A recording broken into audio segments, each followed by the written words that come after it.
Hi, I'm David at Iceland Cover, and if you're coming to Iceland in April and you're wondering what to wear, this video is for you. I'll be going over the weather, what to wear, and daylight. No fluff or anything like that, just straight to the point. So let's get to it. Now, April is a bit of a wildcard month. Some years, winter will be clinging on, while other years will be getting an early summer. So you can expect to get the full spectrum, from cold winter days to warm, although a bit windy, summer days. The average temperature in April is around 3 degrees Celsius, which is 37 Fahrenheit, which is fairly mild. Though don't let that fool you, because here in Iceland, we don't factor in the wind. So you can always bump that number down by a few degrees. April is a fairly windy month. The average wind speed is around 5.5 meters per second. A good rule of thumb is to look at the wind before you look at the temperature, since that will inform you on what to wear. But generally, you should prepare for windy and rainy days, since we have around 12 rainy days on average in April.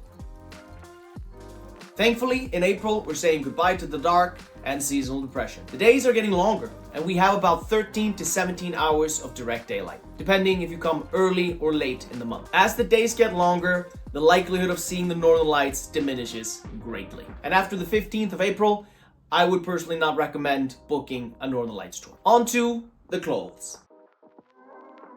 And if you want to save some money and space in the bag, you can rent all the outdoor stuff here with us. Use the discount code TAKECOVER for 10% off. Let's start with good socks.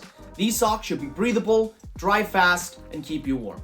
I recommend high performance merino wool, similar to these ones. On top of that, you want hiking boots.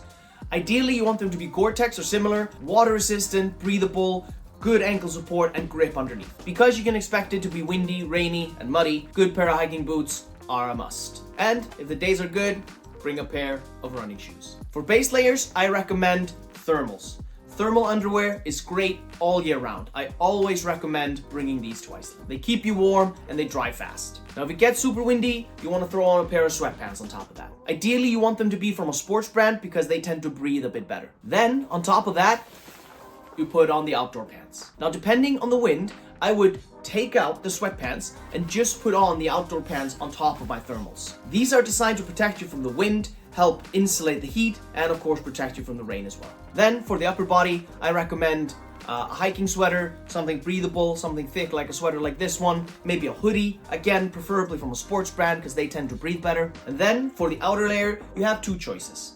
You can go for the shell. The shell is windproof, highly water resistant, but it doesn't keep you warm. You will need a few more layers underneath for that. So if you're taking the shell, you definitely want to be wearing thermals, a mid layer, and then the shell. The other option is the insulated raincoat. Completely waterproof, completely windproof, and it's insulated so it'll keep you warm as well. The drawback is that it doesn't breathe well. So I would recommend wearing almost nothing underneath, so just the thermals. But this will depend on the wind as well. So again, the main theme, the windier it gets, the more layers you want to put on. And then to finish it off, you got your beanie, your medium thin gloves. If they're waterproof, fantastic. And sunglasses. Now, the key to keeping warm in April is the combination of all these things. So for example, if you're wearing hiking boots, just regular pants, and then the insulated raincoat, you might still get cold because you're not protecting your feet. So if it's super windy or if it starts to rain, you're out of luck. So it's important to wear the hiking boots, the outdoor pants, and the outer layer, whether it's a shell or an insulated raincoat. And then depending on the activity or the weather, you start adding on those mid layers. But I would recommend starting off with just thermals and then seeing how it goes. And that's it. It doesn't have to be complicated to stay warm here in Iceland as long as you have good outdoor gear. And if you want to bring a carry-on and nothing else, you can rent all the outdoor stuff with us. Use the discount code TAKECOVER for 10% off. But that's it for now. I'll see you in the next one.